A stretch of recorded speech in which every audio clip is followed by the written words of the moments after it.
Hello, and welcome to this week's instalment of In Conversation. My name is Dr. Karl, I'm the school's relationship manager. I'm delighted today to be joined by Professor Mark Goodwin, who's our Deputy Vice Chancellor. Hi, Mark, how are we doing?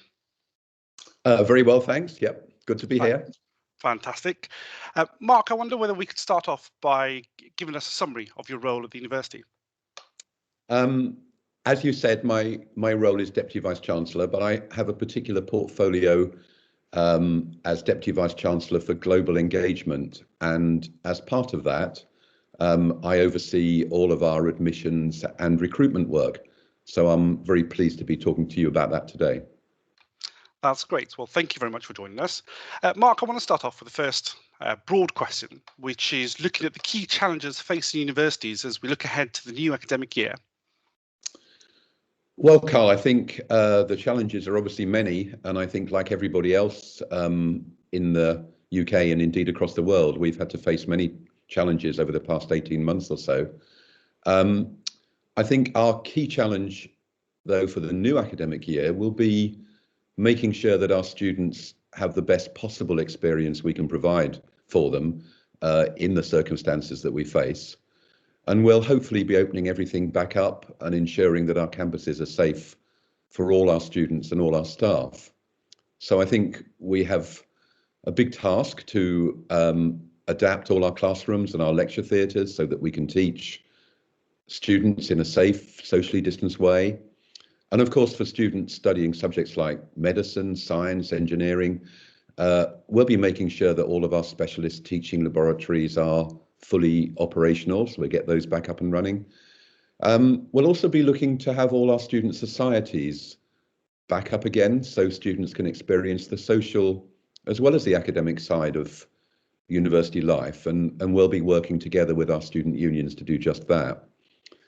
We'll also be getting all our fantastic sports facilities, our gyms, back up to full speed, so students can experience the complete range of university life. And also, of course, for a Russell Group university like Exeter, we'll be getting our research facilities back into full operation again.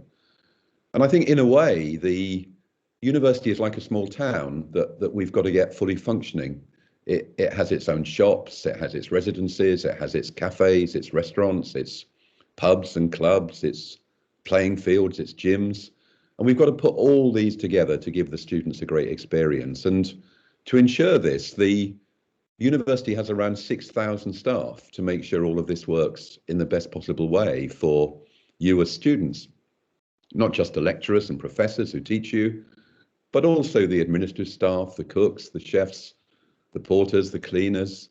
And I think the final challenge for us will be to bring all of those people back onto our campuses to support every aspect of your student experience here at Exeter. Fantastic.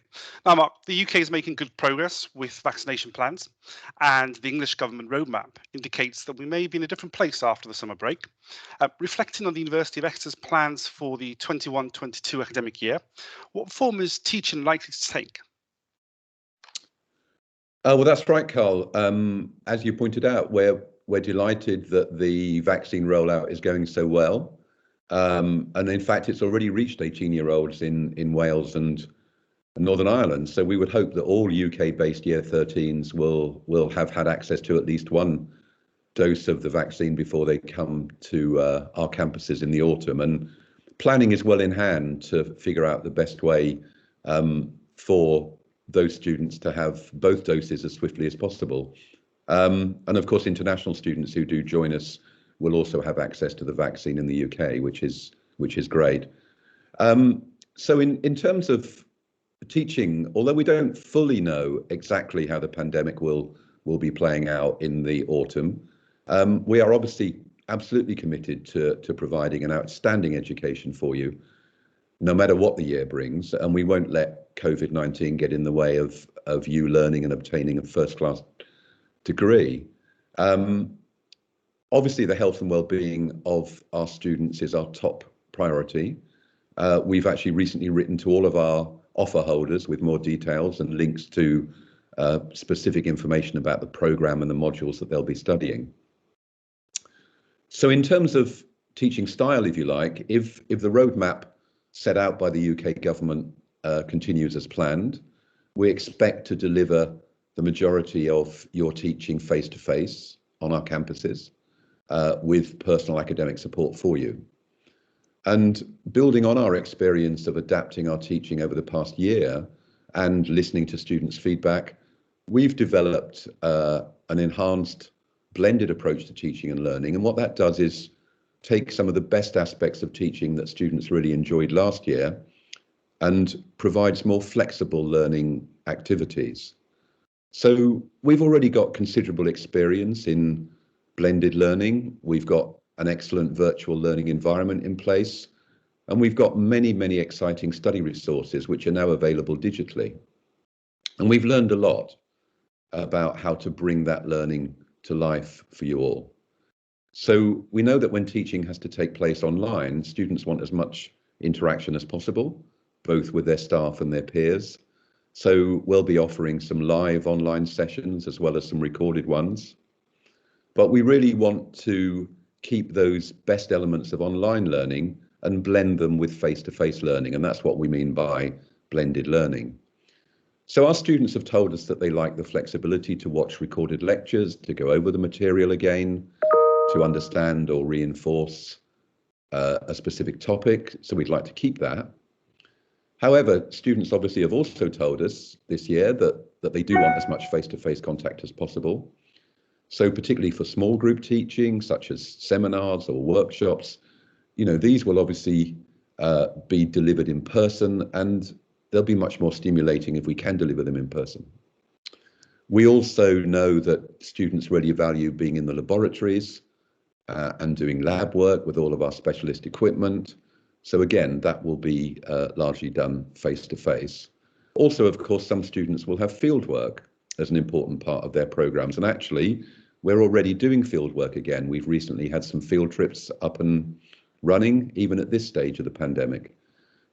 So we expect that students will be able to go out into the field and do their field work when they reach us in the autumn.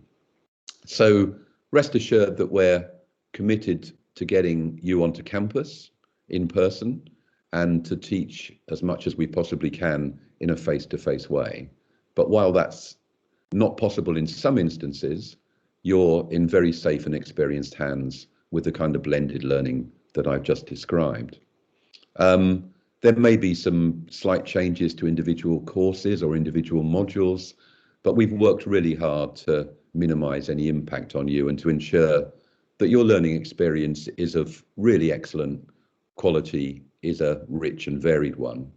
And if you look at our undergraduate study web pages, they include the most up-to-date information about the specific course and the specific modules that you're studying.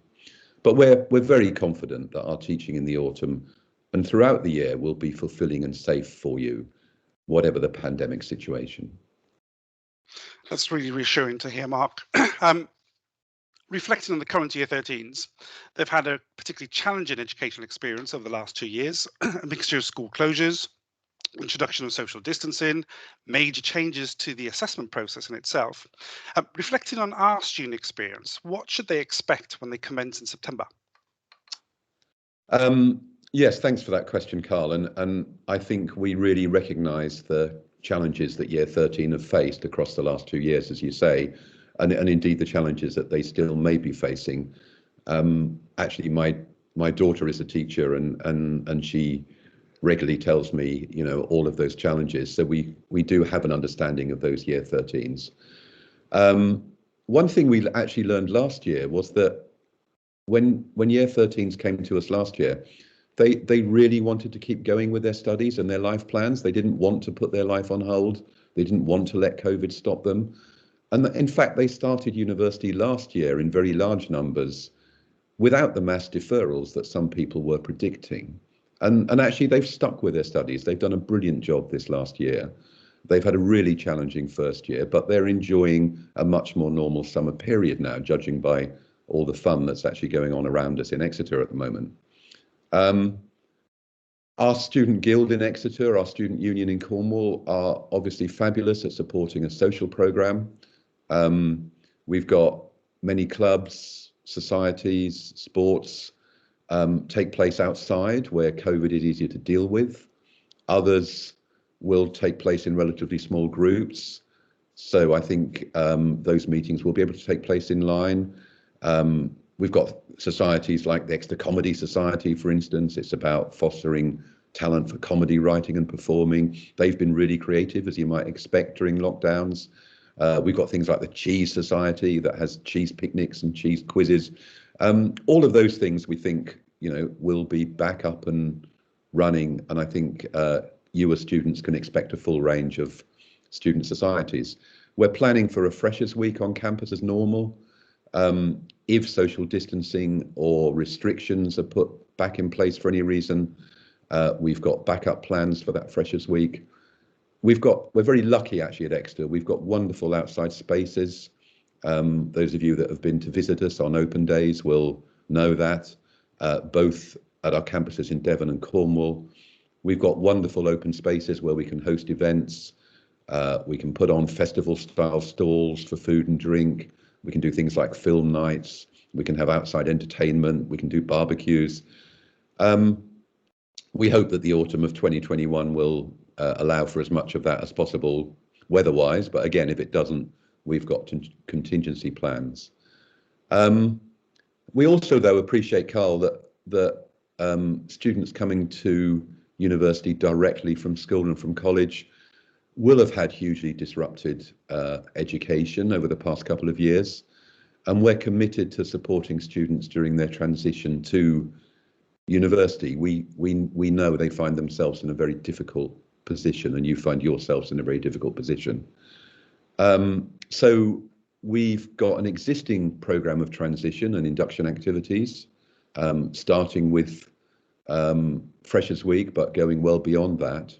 But we'll obviously be enhancing that this year to take into account the heightened disruption that you've all faced. So we'll focus on a number of areas of additional support, ranging from academic support to well-being to mindfulness support. We'll make sure we have information about what it means to be a member of the university ready for you. We'll make sure that we create a sense of belonging amongst our new students for you at both departmental level, but also at university level. We'll put on extracurricular activities, as I've described. We'll put on departmental-based activities. We'll make sure that you as students are included in the wonderful community that is the University of Exeter. And we're also clear, though, as I mentioned, that transition doesn't just begin and end with Freshers' Week. We'll be taking a longer-term view from the summer right through your first year, incorporating a comprehensive program of support and activity to help you feel at home in Exeter, because we're aware of how tough the last couple of years have been for you. Sounds exciting and reassuring at the same time, Mark. My final question for today is, we're often asked about our student body and composition. What would you say to prospective students who may share some concerns about the diversity of students on our campuses? Well, Karl, actually, Exeter is an incredibly diverse community. We've got students here from over 130 different countries. We've got staff actually from over 80 different countries. So you're almost always going to be able to find someone who comes from your country and shares your culture. But we're continually working to enhance the diversity and cultural competence within our student and staff community, and we strive to deliver very positive change for you. We recognise that in order to do this, we need to work in partnership with our students, and in fact, our students are already really actively engaged in discussions around furthering diversity and inclusion. Students from the Students' Guild in Exeter, from the Students' Union in Cornwall, they're in dialogue with our academic departments. We've actually established a Provost Commission to look at this specifically. Students are part of that. And we strongly believe that through this dialogue and through this partnership, we will be able to effect really positive change. So we're fully committed to working with you and with our community to identify the right kinds of collective actions to enhance feelings of inclusivity and diversity. In fact, there are lots of ways to connect and to network into this diversity. I've already talked about the student societies, but we've got over 300 of those. And they include faith-based societies, they include worldview societies, liberation societies, representation societies. We have academic subject networks, we have student-led change projects, we have a major Respect campus, we have a major Respect festival on our campus each year that students take part in. So there's a whole range of things going on, but as I said at the beginning, in my answer, Karl, I think Exeter is an incredibly diverse community, and we really welcome you to that. That's great. Mark, thank you very much for your time today. It's been fantastic to obtain that insight. And thank you for listening to us this week. We'll be back next week, so please do join us then. Thank you. It's been an absolute pleasure. Thank you, Karl.